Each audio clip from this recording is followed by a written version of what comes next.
Generally જે વ્યક્તિઓ લાંબા સમય માટે રોકાણ કરવા તૈયાર હોય છે એના માટેની આ બે પ્રકારની વેરાયટી છે. એક બ્રાન્ડીસી કરીને વેરાયટી છે, જેના પોલ જે રહ્યા એ 7મા વર્ષે આનું કટિંગ આવે. આ પણ 85 ફૂટ સુધીની હાઈટ પકડવા વાળી વેરાયટી છે. અને જાડાઈ જે રહી એ એક હાથમાં ન પકડી શકી, બે હાથમાં ન પકડી શકી એટલી જાડાઈ થાય. પણ આની બહારની જે થિકનેસ કહેવાય ને એ બહુ જાડી છે.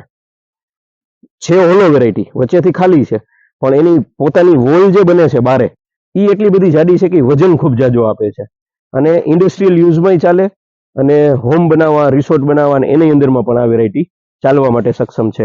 પણ જેની પાસે પાણીનો સોર્સ બહુ જાજો છે, કારણ કે આના પાંદડા છે બધા મોટા, એટલે જેની પાસે ભરપૂર માત્રામાં પાણી છે એને ત્યાં આ વેરાયટી થઈ શકવા માટે સક્ષમ છે. શરૂઆતના 3 વર્ષ સુધી તમને એવું જ લાગે કે આ કઈ વેરાયટીમાં બહુ જાજો દમ નથી. 3 વર્ષ પછી જે છે એ એક સાથે પોલને આપવા માટે સક્ષમ રહીએ છે. જેવી આ છે સેમ એ જ પ્રકાર છે, લેટિસ ફ્લોરા કરીને વેરાયટી છે. આ પણ એ જ રીતે 80 ફૂટ 85 ફૂટની હાઈટ પકડે, જાડાઈ થાય 2 હાથે માંડ પકડી શકીએ એ ટાઈપની અંદરમાં.